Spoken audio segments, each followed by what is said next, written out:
আসসালামু আলাইকুম এভরিওয়ান। ফুটন্ত গরম পানিতে দিয়ে দিচ্ছি 2 কাপ কচুর মুখি, দিয়ে দিচ্ছি সামান্য লবণ, দিয়ে নেড়েচেড়ে খুব ভালোভাবে সিদ্ধ করে নিয়েছি। দেখতেই পাচ্ছেন এখানে কচুর মুখিটা খুব ভালোভাবে সিদ্ধ হয়ে গিয়েছে। এবার চুলা থেকে নামিয়ে ঠান্ডা করে নিয়ে এই কচুর মুখিটা খুব ভালোভাবে বেছে নেব। আজকে এই কচুর মুখি দিয়ে খুবই মজার একটি রেসিপি তৈরি করে দেখাবো। আশা করি আপনাদের সবার অনেক বেশি ভালো লাগবে। নিয়ে নিচ্ছি একটা বাটিতে দিয়ে দিচ্ছি 4টা ভাজা শুকনো মরিচ, দিয়ে দিচ্ছি স্বাদমতো লবণ, দিয়ে হাত দিয়ে খুব ভালোভাবে মেখে নিচ্ছি।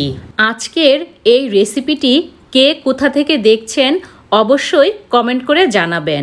তো এখানে আমার লবণ আর মরিচটা খুব ভালোভাবে মেখে নেওয়া হয়ে গিয়েছে। এবার দিয়ে দিচ্ছি হাফ কাপ পেঁয়াজ কুচি, দিয়ে দিচ্ছি 1 টেবিল চামচ পেঁয়াজ বেরেস্তা, 1 টেবিল চামচ সরিষার তেল। এবার সবগুলো উপকরণ আবার খুব ভালোভাবে মিশিয়ে নেব।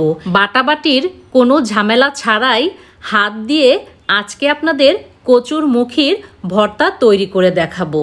তো এখানে সবগুলো উপকরণ খুব ভালোভাবে মিশিয়ে নেওয়ার পর দিয়ে দিচ্ছি আগে থেকে ছিলে রাখা কচুর মুখি। এবার কচুর মুখিগুলো হাত দিয়ে খুব ভালোভাবে চটকে নেব।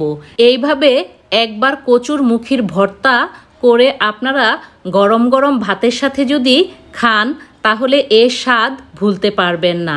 আশা করি এই ভর্তাটা আপনারা বারবার বানিয়ে খাবেন। তো এখানে আমি সবগুলো কচুর মুখি একেবারে চটকে নিয়েছি। এবার সবগুলো উপকরণ একসাথে মিশিয়ে নেব। যারা ভর্তা খেতে অনেক বেশি পছন্দ করেন তারা অবশ্যই এই কচুর মুখির ভর্তাটা একবার হলেও বাসায় বানিয়ে খেয়ে দেখবেন। আশা করি অনেক বেশি ভালো লাগবে। তো এখানে দিয়ে দিচ্ছি 1 টেবিল চামচ ধনিয়া পাতা কুচি, দিয়ে আবার ভালোভাবে মেখে নিচ্ছি। দেখতেই পাচ্ছেন ভর্তাটা কতটা ইয়াম্মি হয়েছে। তো অল্প সময়ে খুবই ঝটপট তৈরি করে নিলাম কচুর মুখির ভর্তা। এখানে আমার কচুর মুখির ভর্তাটা একদম রেডি হয়ে গিয়েছে। এবার বাটিতে উঠিয়ে দেখিয়ে দিচ্ছি ভর্তাটা কতটা সুন্দর হয়েছে। যখন কিছুই খেতে ভালো লাগবে না তখন এইরকম একটা ভর্তা হলে আর কিছুই লাগে না। তো আজকের রেসিপিটি যদি ভালো লেগে থাকে তাহলে লাইক, কমেন্ট ও শেয়ার করতে ভুলবেন না। আল্লাহ হাফেজ।